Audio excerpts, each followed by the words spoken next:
Hey, hey, this is Natasha, and I am really excited to speak with Tassika Lisa Lloyd. How are you?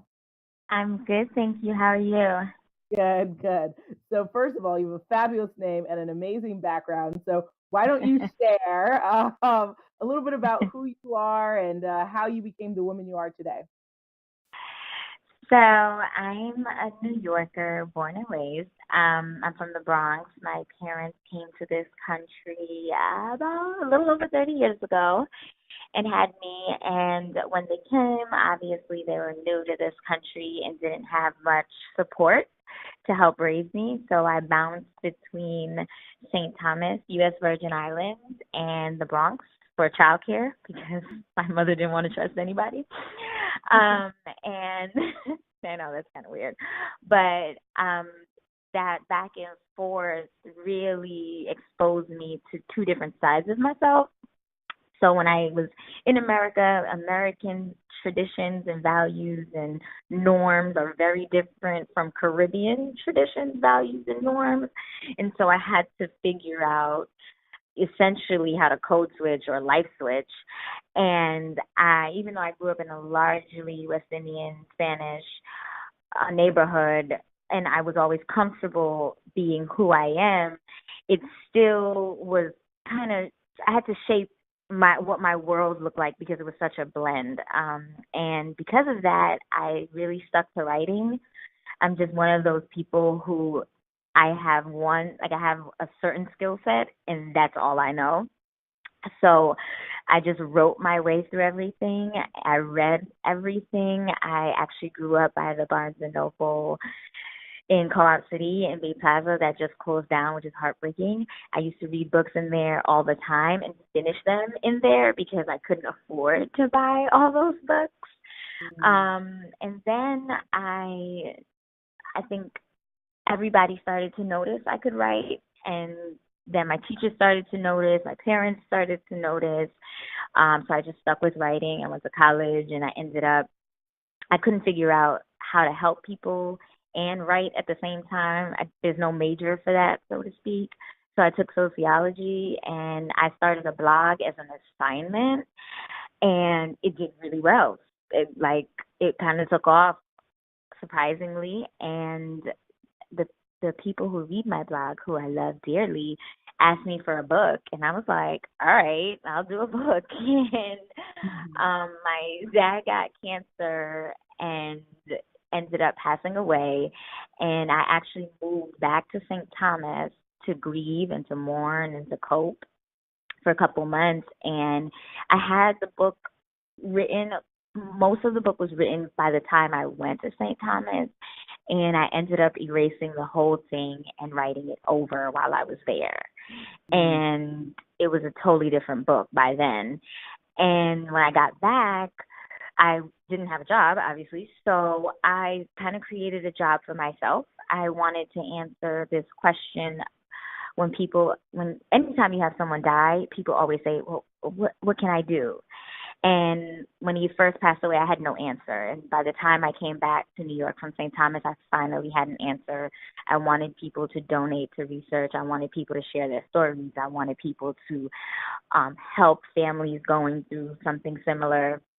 So I started Kisses for Cancer, started Be the Better Man flag football tournament, really highlighting the health disparities in the African American community. And then I ended up going all the way back into event planning. And then I did When Pens Collide, which just gathered what I consider the nine best writers on the internet at that time, and there's plenty more. Mhm. And um, when they got into that room, it was set up as if someone else was reading my work back to me, and I was reading someone else's work back to them in front of an intimate audience. And it was just, I mean, what happened in that room is super powerful and amazing. And we wouldn't even let people tweet about it or take pictures because it was so personal. But it was just one of those ways where I realized the power of spoken word. And so it took me to a whole nother level in writing.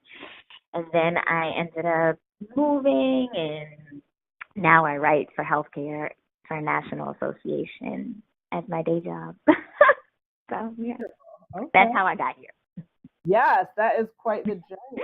So, I guess what has been the most meaningful thing that you've learned then as an author and still like figuring out how to find your voice and hold on to your voice? The most meaningful thing, oh, there's so many. The most meaningful thing I think that I've learned, and I think I just learned it yesterday, so good timing on this interview, was, like I said, when I was younger, I would just write. Like, I wouldn't talk about my feelings or the things that were going through my mind. A lot of what I was learning about culture and people and boys and girls and families and work, I read in a book somewhere. Mm. And I'm just learning years later, decades later, that even as much as you write, you have to talk. You still have to talk. And it's not my favorite thing to do. It's not my forte. But when I've done readings and when I did When Pens Collide, I realized that saying the words out loud adds a different element, and that's actually what saves lives. That's actually what connects people because it gives them the depth and the context in which you were speaking. So when 4 people read my book, they all 4 could be reading technically a different book, depending on their personal experience and their life. When I read it to you, you're able to see it for yourself, how it affected me, and if you can, find that relatability that you wouldn't get normally just reading in your room by yourself. Gotcha. Wow. That is So very say the words out loud. Yeah, say the words out loud. okay. So now along the journey of figuring out what type of author you want to be and what type of influencer you want to be in this world, how has being a woman affected this journey? It sucks. Oh my Ah. God, being a woman sucks. And I say that while loving myself as a woman. Like, I love being a woman. I love ovulating. I love having hairstyles. I love shoes. I love being what is considered a nurturer to so many because it's just part of being a woman and that just idea of who we are. Mhm. But being a woman as a part of this journey has sucked because we are, in the book, you really get a sense of how much we're punching bags and how much trauma we endure. And I think that in my journey just in this woman's skin, it has really, really, really, really impacted how I see the world. Like, I'm truly blessed and grateful that I did not experience certain monsters in my life. Like, I've never, had a drug addict beat me in the street, right? Like, that's not my story. So I'm blessed in that sense. But even my story is still bad. Like, I still went through horrible, traumatic things, and most women, not even all women I know have. And I think that constantly reminds me that being a woman sucks for the most part. But if we find relatability, then it doesn't suck as much. Absolutely. Just like, oh, you got it. You had that too? Okay. I don't feel so alone. No, definitely. I mean, I think every woman's story, every person's story is different, but I agree. I think that having a support system always makes things better, like you're saying, and really having someone that looks like you, that has similar understanding of who you are and what you've gone through really makes a difference. So sisterhood, but sisterhood with women who look like you, who are relatable to you, even makes a stronger bond because you don't have to explain who you are. You don't have to explain why something hurts. Like you can exactly. You get it, right? And not that everyone's that your black narrative is different than my black narrative, but still, like if I told you I was dealing with sexism and racism, I don't have to explain why that's painful. But I get it, right? Yeah, absolutely. So then, okay, Absolutely. so then when you layer on being a person of color, how has that complicated and or helped your journey? It's complicated and it's helped. So being a woman of color, let's start with complications so we can get the bad stuff out the way. Being a woman of color is one of, I mean, I haven't been anything else, but I'm gonna go out on a limb here and say we're in the worst boat. You know, we're in the worst boat there is. One, because we have to deal with the racism on top of the sexism, but two, because we are constantly the backbone. You know, we are born with the burden. We are born with the responsibility of just maintaining, because the pressure, the nuances that we have to experience, the microaggressions that we have to experience, and anything that is a negative experience based on the color of our skin, we are born with the responsibility of getting through it anyway. Like our job is to make it through the day with all of that going on. So every day that we make it through, it's successful for a Black woman because at least we survived, right? Like we didn't smack nobody. We might not have caught a case. You know, like it's hard that way. And it's also complicated. My journey personally, one thing that is always so prevalent is Black don't crack, right? So I'm 31. I'm turning 32 in a couple months. I always forget my age because I lie about it so much. But I think I tell people I'm 22 all the time. But Black doesn't crack. And so I'm 31, turning 32. And I lie to you not. In real life, like in pictures, I can look a little older. In real life, I probably look 16. And I have to go into rooms with people who are my age or older, and they have no respect because, one, they don't believe that I'm good at my job because I'm Black and I'm a woman. Two, they don't believe I'm old enough to have a voice or old enough to be an expert, or you know, I didn't earn my stripes because I don't look beat down. So because Black women don't look like what we've been through, people like to demean our struggle.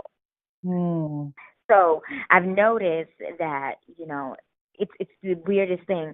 Let's say I get dressed and I actually do my hair and put on some makeup.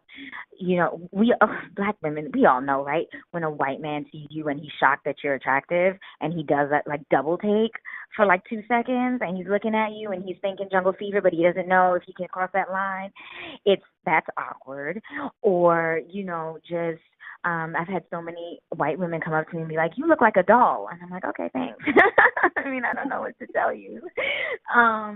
And so it's complicated thing. It's complicated because the color of our skin makes for, one, people to fetishize us, and then two, to disrespect us. It all happens in the same boat sometimes.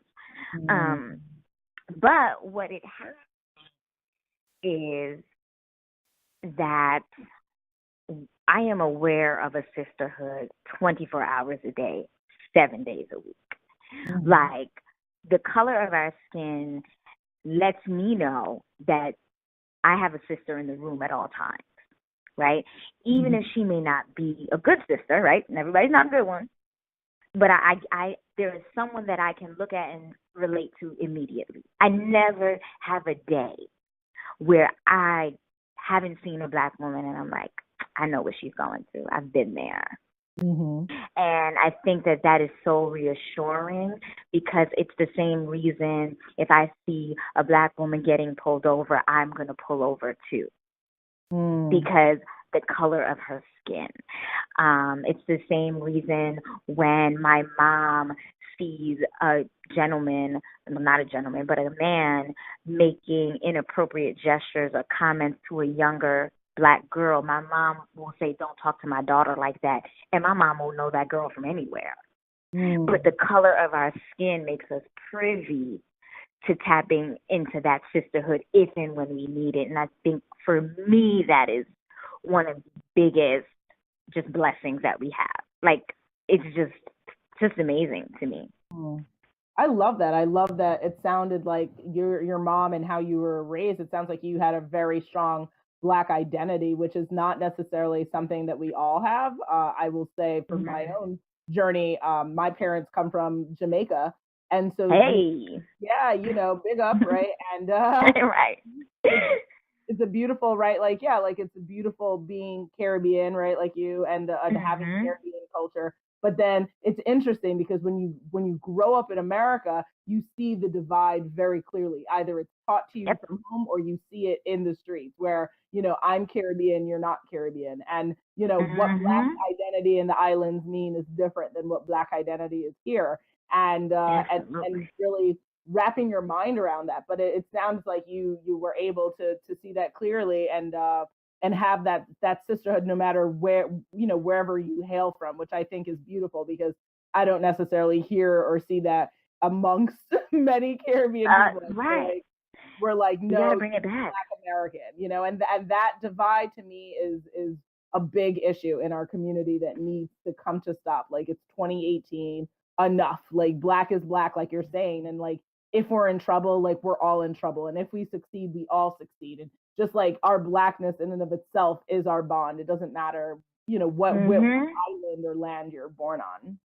Exactly. It's exactly that. Like, it's heartbreaking that we have this divide. Heartbreaking. Yeah, it is.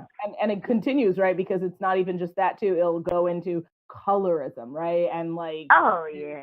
Oh, and like you're saying, hair, right? So like, if you and all sorts of just ways that we divide and break down. And I just continue. I mean, that's a part of what the series is about, which is talking about sisterhood and celebrating women, Black women who look different, who come from different worlds, who come from different arenas in their career, and making sure that all Black women know, all women of color and all women generally know that you are beautiful, you are worthy, and your difference is what makes you incredible. It's not something to pinpoint against each other and be like, nope, that's not my story. Like, yes, that is your story, because she's a chick and you're a chick. And like, you just described utopia.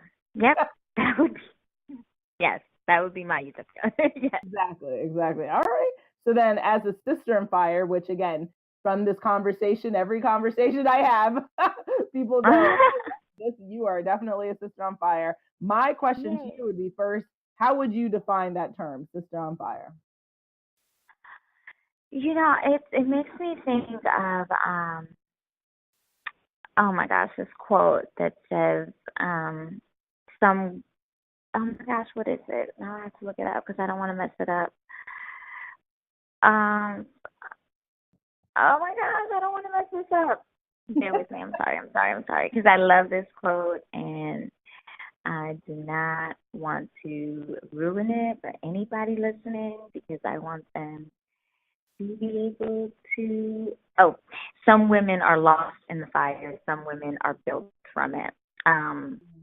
And that's really what it means. Like, that's the sense that I get when it says sister on fire. Yeah, we are in some flames, right? Black women have always been in the flames, right? But to be a sister on fire means I didn't get lost in it. I didn't melt. I didn't wither away. I didn't turn to ash. I rose out of it, and I'm dragging you with me, sis, because we all got to come out of it. And it really, I mean, we have everything stacked against us, and just being a sister on fire means, no, I'm going to walk out of this fire alive, and you're not going to figure out how. That's the plain simple of it. Absolutely. All right. So you mentioned your mom as being a really great example of a sister on fire. Are there other examples of other women that have really helped you become the woman you are today? Yeah, I have a strong female woman queen circle. I've always been super blessed to have strong women around me. And that doesn't mean they're perfect. It just means that they can walk out the fire with their head held high. But I will say I always try to tell this story because it's not the typical, people say my mom, my aunt, my sisters, and like my friends. But I went to high school with this girl who's, I think, 1 year or 2 years older than me. And then I ended up going to the same college, Temple University. And we ended up in the same class one time. And we had class for the whole semester or whatever. But near the end of the semester, right before finals, I found out that my boyfriend at the time was cheating on me, and I was heartbroken. I mean, like, couldn't eat, couldn't sleep, like, crying at everything. Like, oh, do you want a cup of coffee? Let me cry. It was just, I was a mess.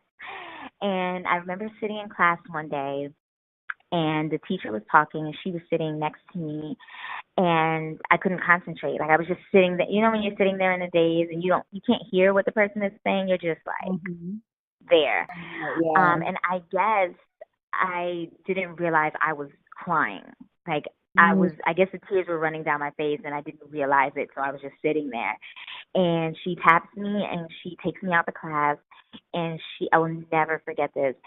She says to me, "What's wrong?" And I just, explode. I was like, "Oh, my boyfriend cheated on me, and it just sucks. Like, it just sucks."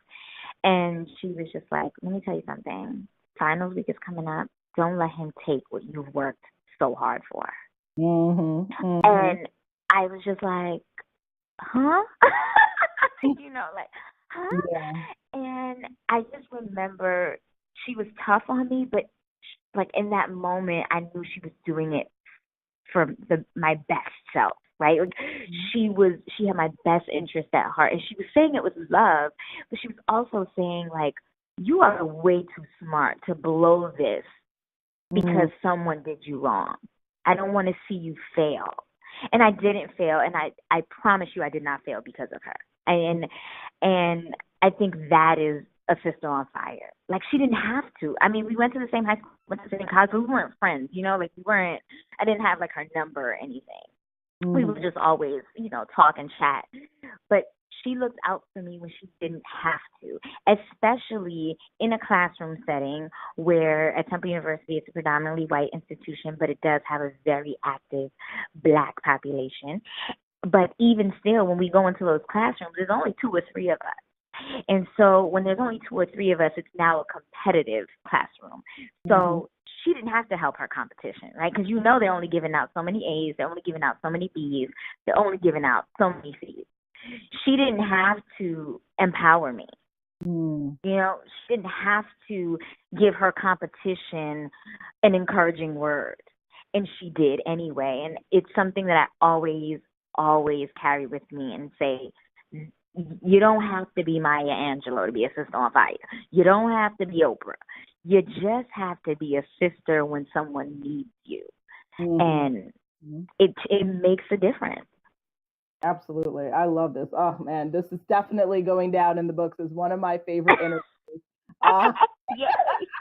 You are amazing. And you're, because you're sharing things that people are thinking and may not feel comfortable to say, or even like take the time to reflect on it. And you're absolutely right. I would say that's a definition I haven't heard. And I would agree. I would say, you definitely have the women who, are like your mom or your aunt or, someone who's been there. But I agree with you. The woman who refuses to let you be anything less than amazing, that's a sister on fire, because that's what's going to make you be the change that you want to see in this world. And I absolutely agree. I had a teacher, and I think I was in the 3rd grade, and I was like trying to play like, oh, math is too hard, I can't do it. And she took me outside of the classroom, and I think I was one of maybe 2 or 3 Black kids in class. I didn't grow up in a very diverse neighborhood.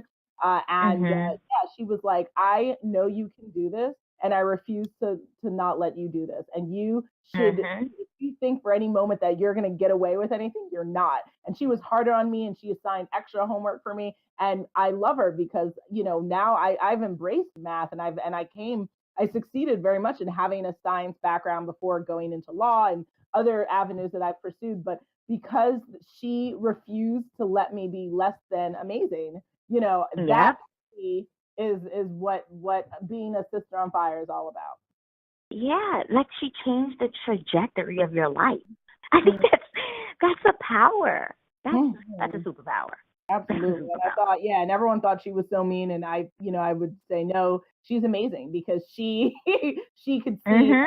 people can give up, and it's easy. It's easy to say you're tired. It's easy to say you can't do something. It's hard. It's hard to be successful. It's hard to achieve something. It's Yeah. not easy. Nope. but It's not. but when you have people who will say you can do it, and damn it, you're going to do it, like Yep. that's the fire that we all need. So yeah, thankfully you had that Absolutely. woman in your life as well, so that you could tell that guy, like, shame on you, like, he messed up, Shame on you. right? He's not going to take away what you've worked so hard to achieve, and that this was a critical time for you in your career, in your academic career. Now is your time Yeah. to shine. No, boy, bye, like, no time. Exactly. And if she ever listens to this, Tiffany Hobson, that's you. I'll never forget her name. Very nice. Awesome. Okay. Mhm. So I guess now my last question would be, before we get into how people can, learn more about new projects or ways to contact you, would be like, for people who similar to you, maybe they are trying to figure out what type of author they want to be, and they're hearing your story. What advice do you have for someone who can be a better storyteller, be a better curator of their own story and their own narrative? Like, what would you tell that person? Oh man, I'm so bad at advice. That's why I wrote a book. um, oh man, you know what? The one thing that it's easy to say be authentic, right? Like it's like the cliche thing, like stay true to yourself, be authentic, be genuine. Um, like the chances of people doing that are extremely low, right? Because the world has an impact on how we put ourselves out there and what we put about ourselves out there. Mm-hmm. So you really can't just tell people be authentic because it's way more than that. What I will say is know the line you won't cross. Mm-hmm. So for me, I personally do not talk about my sex like randomly, like in even with like my homegirl. Like I don't talk about my sex. I don't know where I got that from, and I don't Mm-hmm. know, like I don't even know why I do it, but I just don't. But in the book, there's sex, right? So I guess that was my way of getting it out. That was my outlet. The other thing is I'm never photographed with an alcoholic drink in my hand ever, like ever. You'll never catch a picture of me with a drink in my hand, and I know it. Like that means somebody caught me off guard, and I don't even drink like that. But Mm-hmm. those are lines that I don't cross. One, I mean, I can't even think about another line I don't cross. I don't, I, I don't, you probably won't catch me talking bad about like, no, let me, well, let's say, one thing that I do a lot of philanthropy work and I do a lot of health driven philanthropy work, but you don't see me advocate for HIV/AIDS. Is it important? Absolutely. Is it, on my list of most important? Absolutely. I personally do not advocate. I don't do big projects around it. I wouldn't create a project around it because when I was younger, I found out that someone not in my immediate family, but like an in-law had HIV and it was a secret and it endangered a family member, and luckily it didn't get transmitted, but that experience and that fear that I had and that confusion, I just can't I don't know what it is. I can't like pour myself into HIV/AIDS work. I need to kind of unpack that before I do that. Mm-hmm. But that's a line I won't cross, right? And that's true to who I am. So it's instead of being authentic, know the line that you won't cross. Know the topic you won't discuss. Know the standard that you will not shift from. There's nothing you can tell me that is going to make me embarrass or shame a teenage mother. Why? Because I was a teenage mom, right? These are the lines I won't cross. Because it's harder when you talk about being your authentic self. It's hard to be that because people still don't accept everything about us, right? And you still have to manage that. But it's easier to know this is what I'm not gonna do. Because once you establish the line that you will not cross, you are able to make better decisions about your career, about your partner, about your salary, about the school you want to go to. You make it easier. You weed out. It's like a natural selection process, and less work for you. So for me, one of the things that I'm like focusing on this year, like in my LinkedIn profile, it says hire women of color. If you're an organization that does not hire women of color, if you're an organization that does not have diversity, if that makes you uncomfortable, don't recruit me, because I'm not coming. I'm not. And I'm not even going to feel bad about it, because that's the line I said I wasn't going to cross. And I think that once you figure out the line you're not going to cross, once you figure out the thing that you are going to take to your grave, life will give you what you need and eliminate the rest. Period. Period. Now, I was just going to say, what are your thoughts on, like, are you familiar with, like, The Secret and, like, the law of attraction and things like that? Yes, and a lot of people take it out of context, because it's like, oh, well, you think positive thoughts and positivity will come. And if I put a picture of a house on my vision board, I'm going to get a house. And I want to say, be careful. And I want to say you have to be mindful that your thought and your deeds align. I don't care how many houses you put on your vision board. If you are out here acting a fool, if you are out here pouring bad energy into the world, if you are out here treating your neighbor like crap because they believe in homosexuality and you don't, you are going to limit what comes into your space. You are. You can think as positively as you want, but if you don't behave positively, it's not going to happen. It's not. Yeah. And if it does, it's going to go. It's going to go faster than it came. And so that is, I do believe that there are things that we have to work through, obviously, and things that we have to unpack. Like I said, like the HIV/AIDS work is still like traumatic for me for some reason. And I have to figure out a way to move through that emotion, because it is a priority in my mind. But how do I get myself to the door, right? So it's the same thing. Like, I'm a positive person, but I still have a blockage. So no matter what positive energy I'm putting out about my philanthropic endeavors, I'm still blocking an opportunity because I haven't worked through that emotion yet. And I have to understand that, and I have to own that.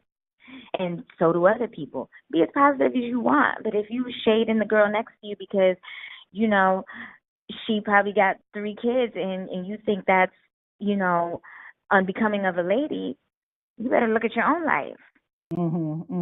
Absolutely. No, listen, I agree with you. I think that definitely as a person, I'm a firm believer in, the power of positivity, but also, like you're saying, your actions and your mindset have to be absolutely in alignment. Oh, yeah. And I think that, I think it's a journey. I think that just because you're on the journey of positivity doesn't mean that you're going to achieve and get everything you want day 1 or year 1 or even year 10. I think it's a journey. It's a lifelong journey.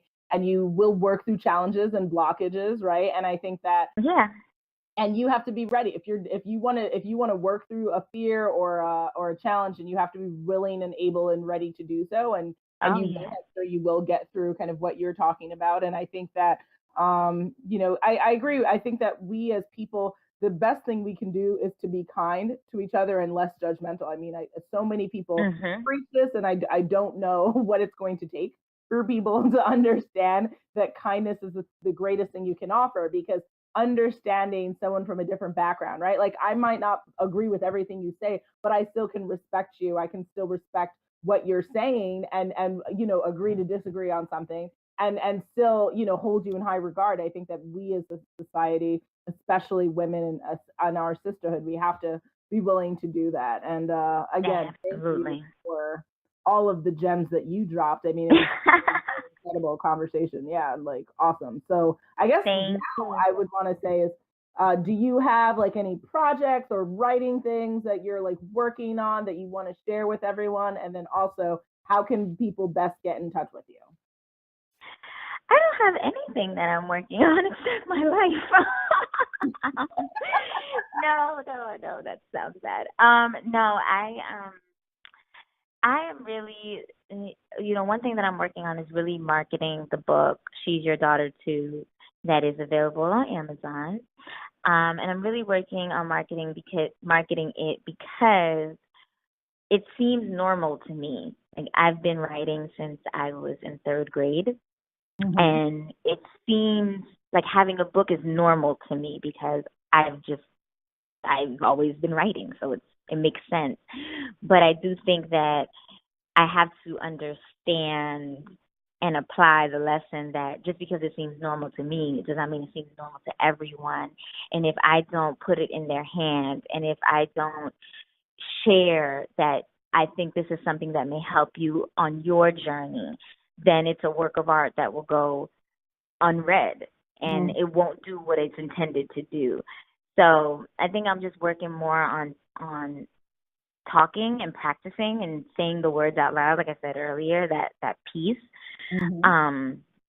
And really explaining to men and women that the book and many other books, they give you they shed light on who you are, and they shed light on how that affects other people. So I'm working on just being more diligent about sharing what I think would help people, men and women, on their journey.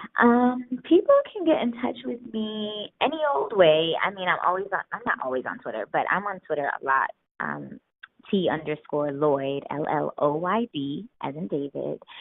And I'm on Instagram as Tassika.com, TASSIKA.com. And I think, I don't want to, okay, how do I say this? Knowing how to get in touch with me is nowhere near as important as actually getting in touch with me.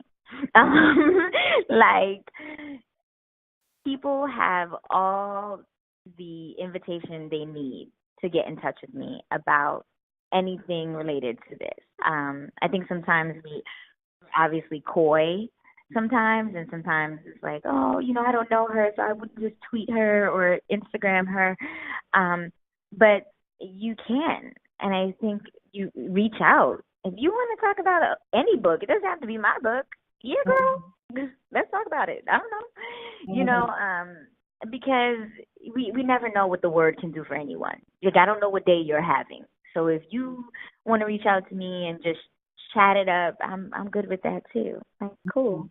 I love that. Absolutely. And anyone listening, I agree with what you're saying completely. I wouldn't, every job I've had, every opportunity I have, having a business all came from my fearless approach to human connection and just like going right up to someone, hey, how are you? My name is, right? Yeah, you don't have to know someone to say hello. You don't have to know someone to start a conversation. I think that people really underestimate the value of just like stranger love. I know there's stranger danger, which I love that phrase.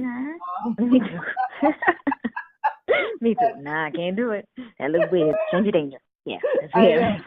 Stranger love is what starts, the beginning of so many beautiful things in your life. So if anyone's listening, if they feel moved by what you're saying, I hope they contact you and they holler at you, girl, right? Because they do have very interesting insight and background to share with people. And I think that this was an amazing conversation. So thank you for being a sister on fire. Thank you. Spending time with me. Okay. I really appreciate it. It was a great conversation. You shared some gems too. So I love it. I love what you're doing. I love it. I can't stress how important it is. And if you're listening, people that do this, that do this work that you're doing is really what makes the world go round. It's really, you guys build the connections, you create the spaces. And I'll tell you, from the 12-year-old me that didn't want to talk and didn't know how to express myself, this is what saves lives. These things right here. So I keep on doing what you're doing. I'm telling you, it makes, even if they never say anything, they're listening. Thank you so much. I appreciate that. Oh, so sweet. Awesome. So yes, we are just both in each other's high regard. Yes. I can't get enough. Yes. I love it. Thank you. You be good, sister. Thank you. You two have a wonderful day and stay warm. Yes, you too. Bye. All right. Bye.